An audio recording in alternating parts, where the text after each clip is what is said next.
6 কি 7 জুলাই আমরা মানে বলতেছিলাম যে এখন তো সরকার পতনের চান্স 0.1%। হ্যাঁ, মুভমেন্টটা যখন বাংলা ব্রোকার যেদিন সফল হইল, এটা মানে 7 তারিখে। আপনাদের আন্দোলনের সাথে কি আপনাদের কোনো পর্যায়ে কোনোভাবে সরাসরি বর্তমান প্রধানমন্ত্রী তারেক রহমান বা সালাউদ্দিন সাহেব ওনাদের যোগাযোগ হয়েছিল বা আপনারা সরাসরি কথা বলেছিলেন? না, ওই সময় আন্দোলন চলাকালীন সময় ওনাদের সাথে কোনো ধরনের কমিউনিকেশন হয়নি। আমরা যেটা করতাম যে ছাত্রদল, ছাত্র শিবির, বামপন্থী ছাত্র সংগঠনগুলোর সাথে আমরা বা ছাত্র অধিকার পরিষদের সাথে আমরা কমিউনিকেশন করতাম। এবং আমাদের এখানে একটা আইডিয়া আছে যে আমাদের কাছে মনে হতো যে ওল্ড স্টাবলিশমেন্ট অনেক জায়গায় কম্প্রোমাইজড। হ্যাঁ, এবং ওল্ড স্টাবলিশমেন্ট কম্প্রোমাইজড এবং নিউ জেনারেশন এর জন্য অনেক বেশি ভুগছে। সেজন্য এখনো আমরা সেটা বলি যে এখানে একটা জেনারেশনাল ফাইট চলতেছে। এখানে ছাত্রদলের অনেক নেতারা ওটা মনে করেন, আমাদের সাথে পার্সোনাল ফোরামে বলেন। তো এই জেনারেশনাল ফাইটের মধ্যে আমরা আমাদের জেনারেশনটা চ্যালেঞ্জটা নিয়েছি জুলাইয়ের মধ্যে দিয়ে। এবং এখানে ট্রুলি কোনো পলিটিক্যাল পার্টি আইসা যে একদমই সে দেখাই দিচ্ছে এটা করে ওটা করে কিছুই হয়নি। বরং হচ্ছে যে আমরা অনেক জায়গায় যখন হেল্প সিক করছি, আমাদেরকে হেল্প করে নাই ভয়ে যে ওনাদেরকে যদি কোনো ক্ষতি হয়, এই ধরনের ঘটনা ঘটছে। কিন্তু অনেক ক্ষেত্রে ছাত্রদল বা ওই শিবির বা হচ্ছে যে বামপন্থী অর্গানাইজেশন বা আমরা নিজের কিছু নাই ওরকম, কিন্তু সেটা নিয়ে সে সর্বোচ্চ সাহসটা দেখাইছে। ওল্ড স্টাবলিশমেন্ট অনেকেই সেখানে ওই সময় ওই মুহূর্তে অনেকে হেল্প করে নেয়, ইনোজিরো ছিল আছে। এবং হয়তো আমরা বিতর্ক তৈরি হবে বা অনৈক্য হবে সেজন্য আমি কথা বলি না, যে ধরনের ঘটনা ঘটে কিন্তু আমরা দেখেছি এখানে আপনাদের একজন জুলাই যোদ্ধা আমাকে বলেছেন যে আপনাদের দিক থেকে বারবার তাদেরকে বলা হয়েছে যে আপনারা সরাসরি সম্পৃক্ত হবেন না, আপনারা নিজেদের নামে সম্পৃক্ত হবেন না, হলে এই আন্দোলনটাকে নষ্ট হয়ে যাবে বা আন্দোলনটা ধ্বংস হয়ে যাবে।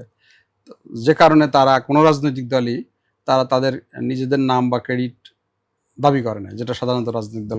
এটা সত্য, এটা তো এক ধরনের গল্প যে আপনারা সরাসরি সম্পৃক্ত হয়ে না, এটা এক ধরনের গল্প। আরেকটা হচ্ছে কিছু কিছু মোমেন্টাম আছে যে সাপোর্টটা পাঠানো যায়, ওইটা অনেক সময় সবাই করে না এরকম আমি বলি নাই। কিছু কিছু শীর্ষ লেভেলের নেতৃত্ব অনেক সময় সেখানে নাকচ করেছে, সেটা আমরা দেখছি আর কি, সেটা বললাম। ম্যাক্সিমামই তো সেখানে এঙ্গেজ হয়েছে নিজে থেকেই। আচ্ছা আচ্ছা, মানে দুই একজনের কথা বুঝাইলাম আপনাকে। বুঝতে পারছি। আচ্ছা, তাহলে আমরা ধরেন আপনার কখন মনে হলো যে হাসিনার পতন ঘটতে পারে? আপনাদের কখন এরকম মনে হয়েছে? 6 কি 7 জুলাই আমি আর আসিফ মাহমুদ আমরা একটা বাসায় ছিলাম। তো এটা আমরা স্বপ্ন বিল্ডিং চাঙ্কারপুলে ওই মেসটাতে আমরা থাকতাম আর কি। তো এখানে 6 কি 7 জুলাই আমরা মানে বলতেছিলাম যে এখন তো সরকার পতনের চান্স 0.1%। হ্যাঁ, মুভমেন্টটা যখন বাংলা ব্রোকার যেদিন সফল হইল, এটা মানে 7 তারিখে। তো আমরা বাসায় এসে আলোচনা করতেছিলাম এবং আমরা সারা রাত আলোচনাটা করছি যে এটা কি হইতে পারে, মানে এটার এঙ্গেজমেন্টাল এন্ড কি হইতে পারে। তো সেদিন আমরা রাতে 11টা আলোচনা শুরু করছি, 5টার দিকে ভোর 5টায় যে আমাদের আলোচনা শেষ হয়েছে 4:30 5টার দিকে। এবং শেষ হওয়ার পর আমরা একটা পয়েন্টে পৌঁছাইছিলাম। তা আমি যে পজিশনে ছিলাম, আসিফ ভাই তার একটা উল্টা পজিশনে ছিল। তো শেষ পর্যন্ত আমি তার পজিশনে কনভিন্সড হয়েছি এবং আমাদের মধ্যে ডিল ছিল যে আমরা ডিসকাস করে আমরা এটা সলভ করবো এই কোয়েশ্চেনটা। তো যে জিতবে, হোয়াট এভার, যে জিতুক সমস্যা নাই, আমরা ওই ডিসিশনটা নিয়ে আমরা যে কোনো ফাইট দিব দুজন, মানে দুইজন আগে একমত ছিলাম। পরে পাশের রুমে নাহিদ ইসলাম ঘুমাচ্ছিলেন, নাহিদ ইসলামের ঘুম থেকে উঠে তাকে কোয়েশ্চেনটা আমরা ছুটছি যে এটা সারা ডিসকাস করছি, আমরা এটা ফাইন্ড আউট করছি, আপনি যদি এটাতে রাজি না হন তাহলে কিন্তু আমরা এটা করে ফেলবো, রাজি না হইলেও করবো, রাজি হইলেও করবো, আপনি কি রাজি কিনা। তো পরে উনি বললেন যে উনিও কনভিন্সড হলো আমাদের ব্যাখ্যাটা শোনা। পরে উনি বললো যে এখন আমরা 3জন এটা করা ঠিক হবে না, তোমরা হচ্ছে সার্জিস আসাদকে ডাকো, মাহফুজ ভাইকে ডাকো। তো সেদিন এই ভোরবেলায় বাকি 3জনকে ডাকা হইলো, ডাইকা আমরা একটা ডিসিশন মেক করি। ওই সময় একটা বোল্ড মুভ ছিল ওই মোমেন্টামে। তো এখন তারপরে কি, যে ওই সময় আমরা শিওর ছিলাম যে সরকার পতন নিতে পারে, কিন্তু মোটামুটি 14 জুলাই রাতে যখন আমরা দেখলাম যে ঢাকা বিশ্ববিদ্যালয়ের শিক্ষার্থীরা সবাই নেমে আসছে এবং তুমি কে আমি কে রাজাকে রাজাকে স্লোগান দিচ্ছে, এটা মূলত ছিল যে, এবং একই সাথে সেখানে বলছে যে শেখ হাসিনার বক্তব্য প্রত্যাহার করতে হবে।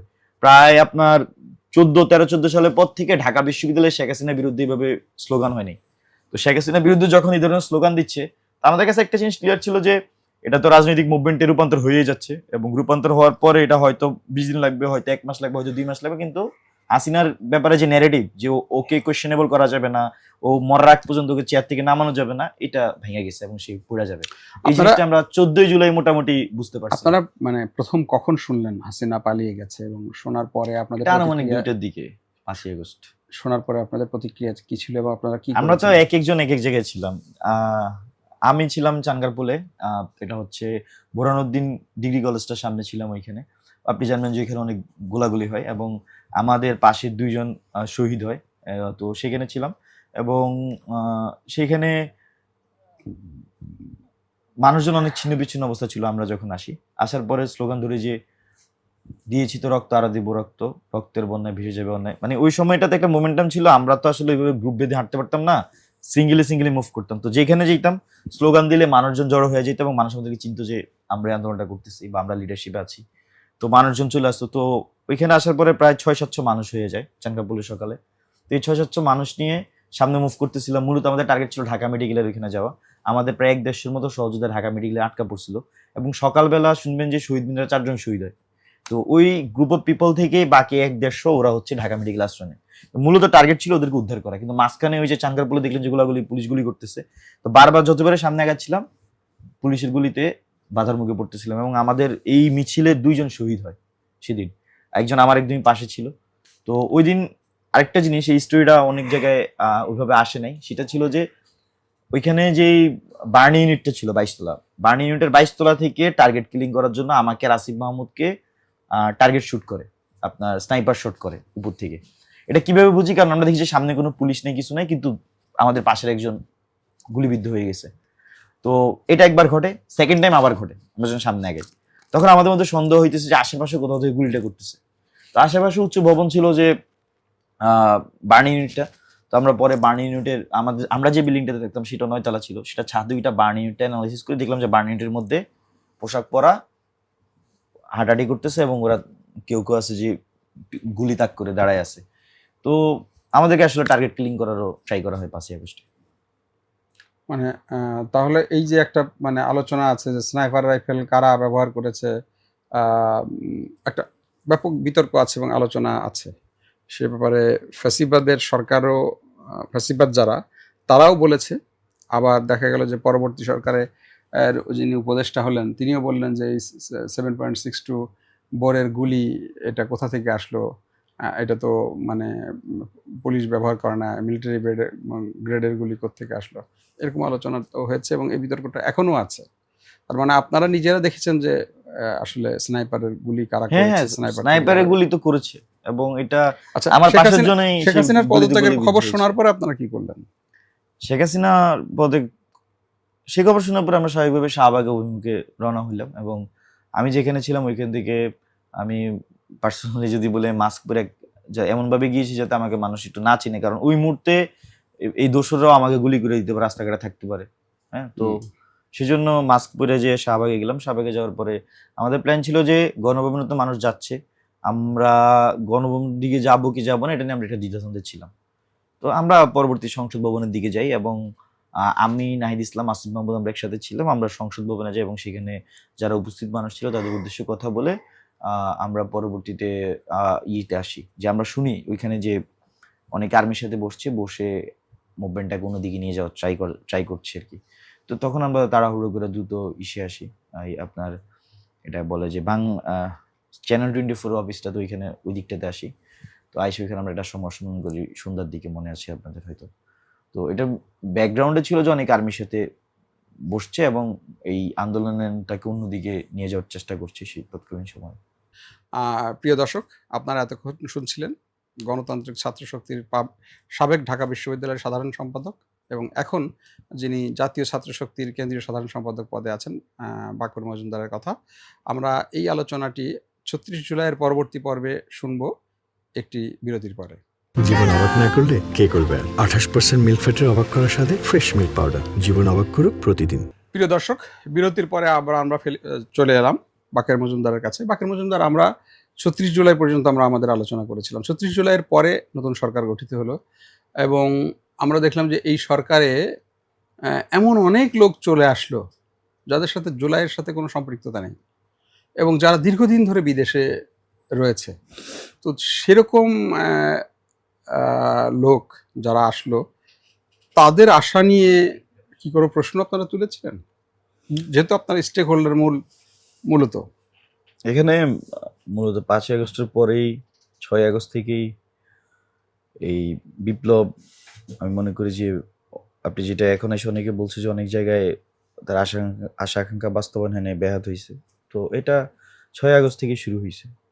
বিশেষ করে যখন আমরা বা আমাদের বৈষম্যবিরোধী ছাত্র আন্দোলনের নেতারা তৎকালীন আর্মিতে যারা ছিল, সেনাবাহিনী বা অন্যান্য বাহিনীতে যারা ছিল তাদের লিডারশিপের সাথে বসে, এবং সেখান থেকে অনেকের প্রস্তাব আসে উপদেষ্টাদের, এবং ইউনূস স্যার ওনার নিজে কিছু প্রপোজিশন ছিল যে এরা হতে পারে। তো এইগুলার কম্বিনেশনে হচ্ছে যে অন্তর্বর্তীকালীন সরকারটা গঠিত হয়, এবং সেখানে ইন্ডিয়া ব্যাকড একটা প্রপোজিশন আমাদের কাছে আসে যে এরা উপদেষ্টা হইতে পারে। এবং সেটা ইন্ডিয়া ব্যাকড কীভাবে বুঝেছিলাম, মানে অনেকগুলা এখানে ইনফো ছিল যে বোঝার জন্য ইন্ডিকেটেড ছিল। তো সেই ইন্ডিকেটরগুলো আমরা অ্যানালাইসিস করে বুঝি যে এখানে কার কোন ইন্টারেস্ট থেকে কার কার নামগুলো আসতেছে। তো অন্তর্বর্তীকালীন সরকার লিডারশিপে যদিও ডক্টর মোহাম্মদ ইউনূস ছিলেন, কিন্তু পুরো জিনিসটা একটা ভাগ বাটোয়ারার মধ্যে দেওয়া হয় উপদেষ্টা নিয়োগের বিষয়টা, এবং সেখানে ছাত্রনেতারা, আমি মনে করি যে এই অধ্যায়ে তারা অনেকাংশেই ফেল করেছে।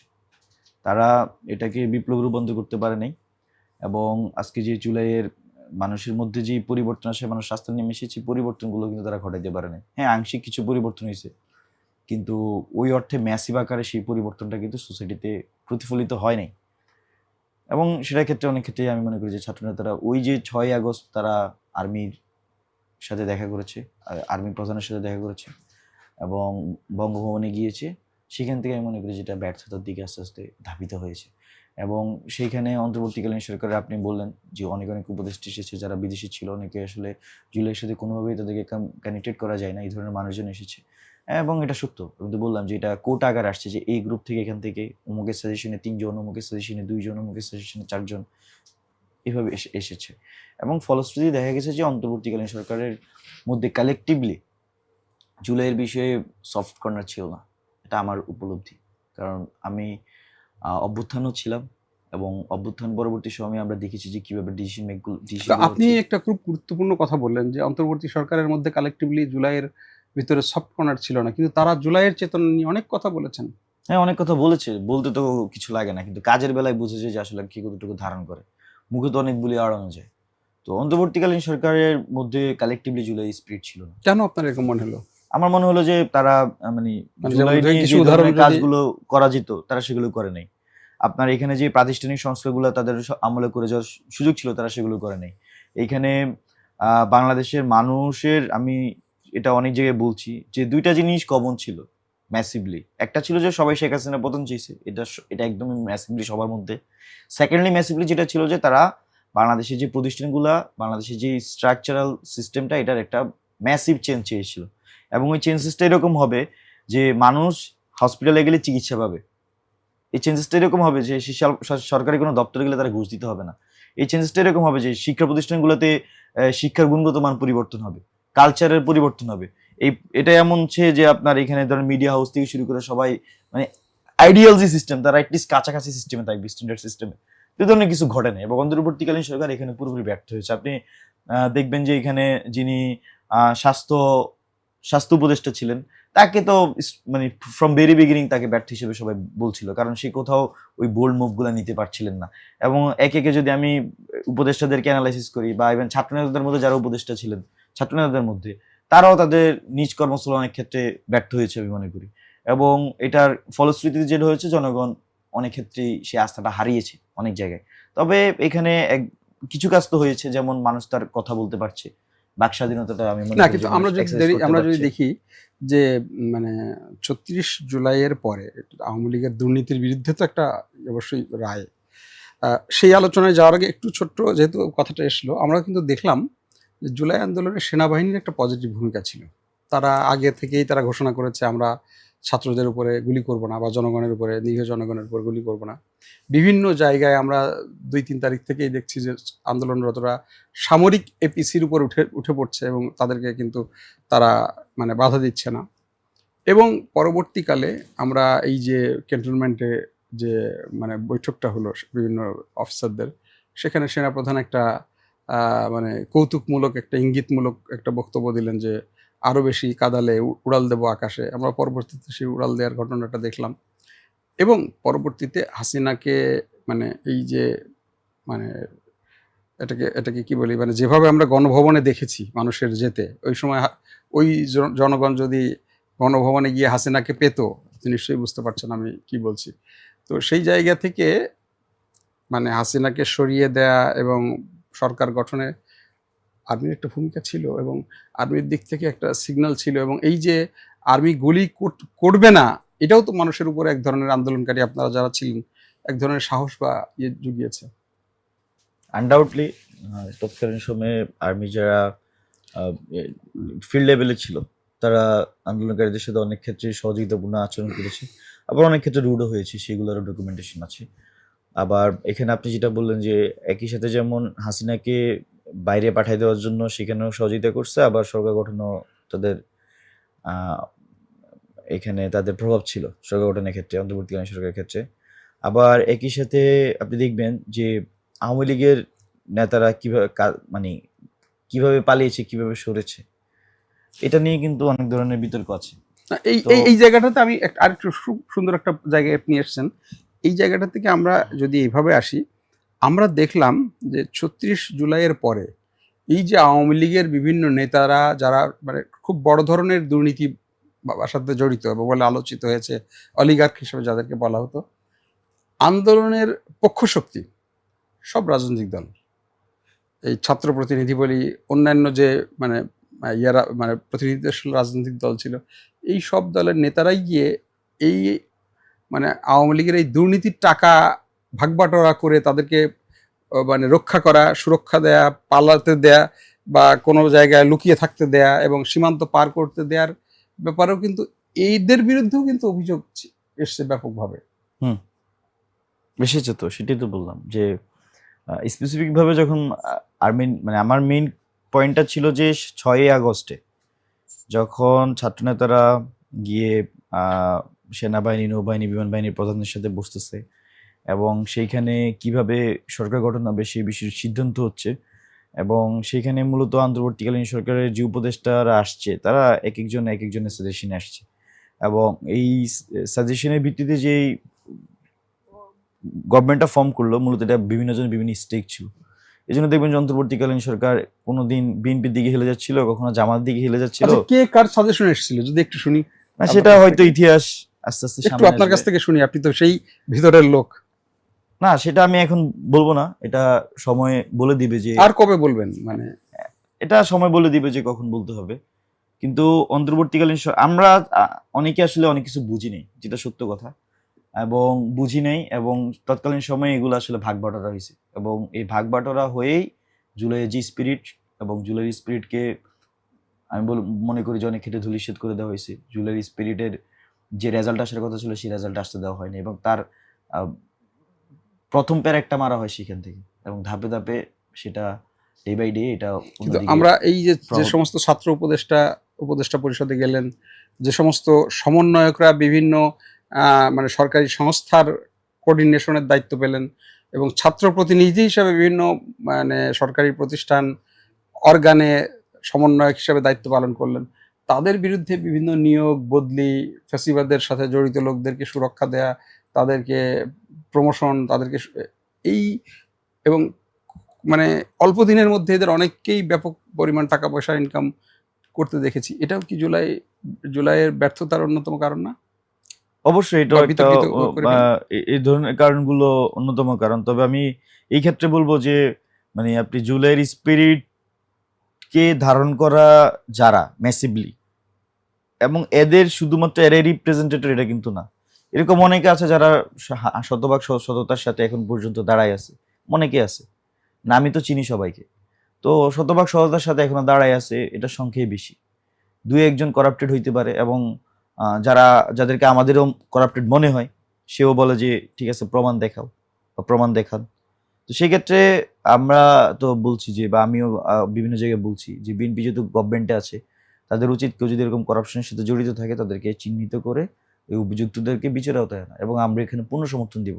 এবং কিছু মানুষ তো করেছে, প্রমাণ হয়তো আমি তো আর গোয়েন্দা সংস্থা না, আমি তো আর স্ট্রিট না যে আমার কাছে প্রমাণ থাকবে, কিছু না কিছু মানুষ তো করেছে, নাহলে তো হাওয়ার উপর থেকে আলাপটা আসে না। তো কিছু না কিছু মানুষকে আমরা মনে করি যে চিহ্নিত করা উচিত, এবং এটাকে আবার যেভাবে ম্যাসিভলি ছড়ানো হচ্ছে যে ছাত্র সমন্বয়করা চাঁদাবাজি করেছে, দুর্নীতি করছে, এরকমও না, এটাও মিথ্যা। আবার একদমই যে কেউ করে না এটা আমি মনে করি না, কেউ না কেউ করেছে, কিছু না কিছু করেছে, কিন্তু ম্যাসিভলি করার সুযোগ নেই। ম্যাসিভলি করার সুযোগ নেই কেন কি, মানে এখানে অন্তর্বর্তীকালীন সরকারের 3 জন ছাত্র উপদেষ্টা গিয়েছে, আর কিছু জায়গায় হচ্ছে যে ছাত্রদের অ্যাক্সেস তৈরি হয়েছে কোথায়, যে আপনার কিছু এপিএস টিপিএস হয়েছে, এবং এরা এমন না যে প্রথম সারির কেউ, থার্ড ফোর্থ ফিফথ লেয়ারের কেউ, বা যার যত পার্সোনাল জায়গা থেকে এরকম লোকজন এসেছে, মানে ধরেন যে আমি উপদেষ্টা হয়েছি আমার পার্সোনাল কমিউনিকেশন থেকে কেউ সেরকম হইতে পারে। তো এখানে লিডারশিপের বাকিরা যারা, এরা কিন্তু এগুলোতে কেউ কোথাও যায়নি। এবং আপনি বলবেন সরকারি দপ্তর টপ্তরে তো আমাদের কোথাও অ্যাক্সেস ছিল না। মানে আমি পার্সোনালি আমি একদিন সচিবালয়ে গেছিলাম হচ্ছে ওই যে দর্শন আসিয়া দর্শন ইস্যুটা নিয়ে। তো ওই দিন একটা স্মারকলিপি নিয়ে এই আসিফ নজরুল স্যারের সাথে দেখা করতে গেছিলাম, ঢাকা বিশ্ববিদ্যালয়ের মেয়েদেরকে নিয়ে, দর্শন বিরোধী মঞ্চের প্রতিনিধি হয়ে সেখানে গেছিলাম। আর আরেকদিন সচিবালয়ে গেছিলাম হচ্ছে যে আমাদের ঢাকা বিশ্ববিদ্যালয়ের ক্যাম্পাসের সাথে সিটি কর্পোরেশনের যে কানেকশন, যেখানে যেখানে সিটি কর্পোরেশন কাজ করা যায় সেখানে কিছু উন্নয়নমূলক দাবি নিয়ে গেছিলাম। এই 2 দিনই সচিবালয়ে গিয়েছিলাম। তা আমাদের তো কোনো দপ্তরে অ্যাক্সেস ছিল না, এবং দেখা যাইতো যে এখানে আমি বলবো যে পুরো জিনিসটা একটা পলিটিক্যাল ভাগ বাটোয়ারার মধ্যে দিয়ে হয়েছে। এটা হচ্ছে ট্রুলি। কিন্তু এখানে আমাদের একটা মানে আলোচনা আছে পরবর্তীতে দেখা গেল যে এই জুলাইয়ের পরবর্তীতে যারা বিভিন্ন জায়গায় সুযোগ পেল এবং পরবর্তীকালে ইলেকশনের সময়ও যারা নমিনেশন পাচ্ছে বা পেল, বিভিন্ন সুযোগ সুবিধার প্রশ্ন আসে, তারা এই জুলাই সমন্বয়কদের মধ্যে বা এনসিপির ভিতরে একটি বিশেষ ভাবধারার লোকজন বলে অভিযোগ আছে, বা একটি বিশেষ রাজনৈতিক দলের ভাবধারা বা তাদের সাবেক কর্মী বা তাদের বিশ্বস্ত, শুধু তারাই এই সুযোগগুলো পাচ্ছে, অন্যরা যারা মানে এই ধারা থেকে আসে নাই তারা এই সুযোগটা থেকে বঞ্চিত। এরকম না, এনসিপিতে বিভিন্ন মন মানসিকত মানুষজন এসেছে তো, এবং অভ্যুত্থানেও কিন্তু সব ধরনের মাইন্ডেড মানুষই আসছে। তো এনসিপির স্টার্টিং এ তাদের এটাই আইডিয়াল ছিল যে সবাইকে নিয়ে পথ চলা, কিন্তু সবাইকে নিয়ে পথ চলতে গিয়ে দেখা যায় যে সবসময় তো আর আইডিয়াল ডিসিশনটা মেক করা যায় না, এবং পরিস্থিতিও সেই ধরনের ডিসিশনের দিকে নিয়ে যায় না।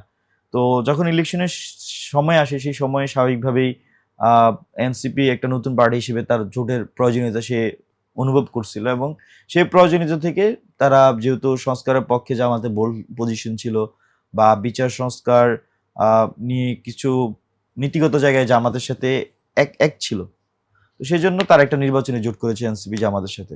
তো এই জোট করার কারণে আবার দেখা গেল যে যারা এনসিপির মধ্যে চরমভাবে এন্টি জামাত বা জামাতের ধর্মভিত্তিক রাজনীতি পছন্দ করে না এরকম মানুষজন ছিল, তাদের মধ্যে কিছু কিছু মানুষজন বের হয়ে গিয়েছে। তো এটা হয়েছে, এটা এরকম না যে আপনি শুরুতে যেটা বললেন আমি এইভাবে মনে করি না আর কি। কিন্তু আমরা তো দেখেছি যে এরকম আলোচনাও আসতে যে মানে কি মানে সন্তান হয়ে বাবার সাথে পাঙ্গা নিও না, এরকম আছে।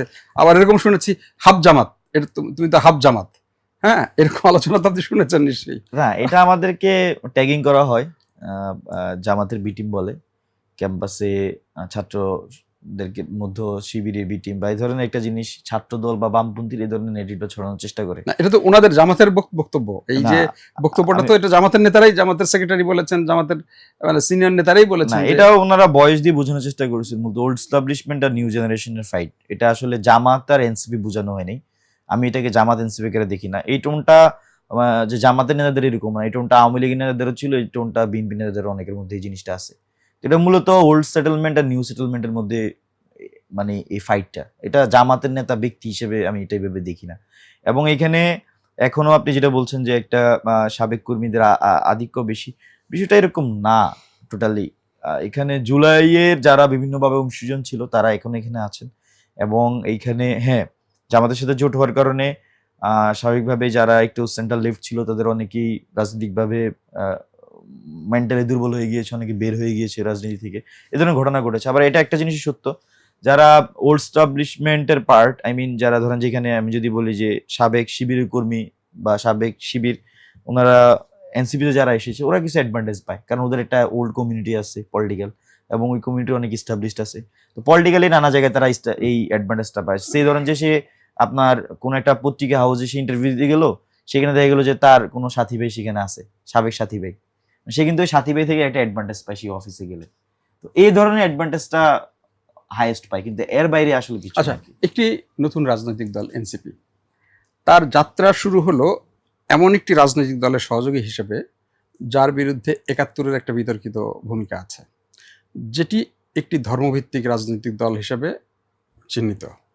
তো এনসিপি একটা রাজনৈতিক দল হিসাবে সেই দলের সাথে জোট করা, এটা এনসিপির ভবিষ্যৎ রাজনীতির ক্ষেত্রে যেই মানে অনেকেই মনে করেন যে এই ট্যাগিং বা এই মানে এটা কি বলে যে এই সিল বা এটা কি সুখকর হতে পারে না, মানে এটা ক্যাশ হবে না মানে মাইনাস হবে আর কি? আপনি দেখবেন যে ইতিমধ্যে এনসিপির আহ্বায়ক জনাব নাহিদ ইসলাম তিনি এই বিষয়টি আহ, ব্যাখ্যা করেছেন। তো এখানে মানে মাইনাস হওয়ার সুযোগ কম আমি মনে করি। কারণ হচ্ছে যে জুলাই অভ্যুত্থানের মধ্যে দিয়ে সকলের অংশগ্রহণের মধ্যে দিয়ে এখানে এখানে রাষ্ট্রীয়ভাবে একটা শত্রু মিত্র বিভক্ত হয়ে গিয়েছিল, এবং এইখানে শত্রুর হিসেবে সামনে এসেছে আওয়ামী লীগ, আর বাকি সবাই হচ্ছে যে মিত্র হিসেবে জুলাইয়ের মধ্যে দিয়ে সামনে এসেছিল। এবং জুলাইয়ের মধ্যে দিয়ে অনেক প্রশ্ন আমি মনে করি যে মাঠের মধ্যে সমাধান হয়েছে। তার মধ্যে বাংলাদেশে কারা রাজনীতি করতে পারবে, কারা করতে পারবে না, এটার অনেক প্রশ্ন জুলাইয়ের মধ্যে দিয়ে অনেক কিছু সমাধান হয়েছে।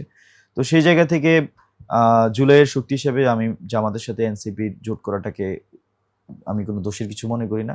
আর পাশাপাশি ধর্মভিত্তিক দল যা যদি গণতন্ত্রে বিশেষ করে তার সাথে জোট করতে কোনো সমস্যা নাই আমি মনে করি, কারণ ধর্মভিত্তিক দল হইতেই পারে। এক একজন এক একটা পজিশন থাকতে পারে, কেউ ধর্ম নিয়ে রাজনীতি করবে, কেউ ডিফারেন্ট জিনিস নিয়ে রাজনীতি করবে, কেউ কি বলে সোসাইটাল স্ট্রাকচার নিয়ে রাজনীতি করবে, এক একজন এক একটা নিয়ে রাজনীতি করবে। তো এটাতে আমি আপনার মানে প্রশ্ন পেয়েছি, কিন্তু আমরা দেখলাম পরবর্তীকালে এই যে ৭১-এর বিরুদ্ধে ২৪কে দাঁড় করানো, বাংলা এটাকে দ্বিতীয় স্বাধীনতা, বাংলাদেশ 2.0, এই বিষয়গুলোকে আপনি এই যে মানে দাঁড় করানো, হ্যাঁ ৭১ কিছু না ৪৭ থেকে স্বাধীনতা ধরা, এই আমরা কিন্তু এই সময়ের একটা ব্যাপার দেখেছি মাঝখানে, এই ধরনের একটা এটা কি বলে যে রিকনস্ট্রাকশনের যে আলোচনা, রিকনস্ট্রাক্ট নিজের মতো করে নিজের এই বিষয়গুলোকে আপনি কিভাবে দেখতেন? এটা আসলে যাদের রাজনৈতিক হীনমন্যতা আছে তারা এই ধরনের কাজগুলো করে। কারণ ধরেন যে আমি তো বাংলাদেশের স্বাধীনতা সার্বভৌমত্বর যে আইডিয়া সেটাকে আমার ধারণ করতে কোনো সমস্যা নেই। আমার ৪৭কে ধারণ করতে সমস্যা নাই, ৭১কে ধারণ করতে সমস্যা নাই, ২৪ নিয়ে তো মাত্রই কোনো বিন্দুমাত্র কোনো সন্দেহ নাই। তো এখানে যাদের রাজনৈতিকভাবে হীনমন্যতা আছে, যাদের ৭১ নিয়ে হীনমন্যতা আছে তারা ৭১ নিয়ে বিরোধিতা করে, যাদের ৪৭ নিয়ে হীনমন্যতা আছে তারা ৪৭ নিয়ে বিরোধিতা করে, যাদের ২৪ নিয়ে হীনমন্যতা আছে তারা ২৪-এর সামনে ৭১কে দাঁড় করানোর চেষ্টা করে। আপনি দেখবেন যে এই যে ফজলুর রহমান বিএনপির এমপি, এখন ওনার সারাদিনই কাজ হচ্ছে যে কিভাবে ২৪ আর ৭১-এর মুখোমুখি দাঁড় করানো যায়, কারণ তার ২৪ নিয়ে হীনমন্যতা আছে, সেই জন্য ২৪ আর ৭১কে সামনে দাঁড় করে ৭১-এ উনি বড় করে দেখার চেষ্টা করে। আবার অনেকের ৭১ নিয়ে হীনমন্যতা আছে, সে ২৪ আর ৭১-এর সামনে দাঁড় করে ২৪কে বড় দেখানোর চেষ্টা করে। তো এটা হচ্ছে যে মূলত রাজনৈতিকভাবে হীনমন্যতা, এবং এক এক সময় এক একজন বাংলাদেশের বিপক্ষে অবস্থান নেওয়ার ফল হচ্ছে এটা। কিন্তু ধরেন আমি একজন বাংলাদেশী নাগরিক হিসেবে, আমি একজন বাংলাদেশের সাধারণ নাগরিক হিসেবে আমি বাংলাদেশের স্বাধীনতা সার্বভৌমত্ব যে স্বাধীনতা যুদ্ধ সেটাকে যেমন ধারণ করি, আবার এই অঞ্চলের মানুষের মুক্তির লড়াইয়ের অন্যতম লড়াই ছিল যে ২৪শে জুলাই বিপ্লব, এবং এর মধ্যে দিয়ে আমরা স্বৈরাচার ফ্যাসিবাদ থেকে যেমন মুক্তি পেয়েছি, একই সাথে এই জেনারেশন আকারে যে আমাদের ৫২-৫৩ বছরের অনেক লড়াই ছিল, সেই লড়াইগুলোর রেজাল্ট আমরা এখানে এসে পেয়েছি। এখানে আমরা দেখেছি যে ১৫ বছরে, বিশেষ করে আপনার ৭১-এর পরে, আমি ৭১-এর পরে একটি হিস্ট্রি এখানে বলবো, এখানে বাঙালি জাতীয়তাবাদের নামে যেই কালচারাল ফ্যাসিজম তারা তখন বীজ বপন করেছিল, সেই কালচারাল ফ্যাসিজমের সর্বোচ্চ আমরা এই অ্যাপ্লিকেশন দেখি যে আমরা ১৩ সাল থেকে এখানে বাঙালি জাতীয়তাবাদের কালচারাল হিজিমনি দিয়ে এখানে শাহবাগ আন্দোলন তৈরি করা হয়েছিল, এবং তার রেজাল্ট হিসেবে আমরা দেখি যে ফ্যাসিবাদকে কীভাবে ধীরগিত করা হয়েছে। তো এখানে আমরা অন্তত এই ফ্যাসিবাদের এই যে শিকড়, এই শিকড় আমরা আঘাত করতে পারছি।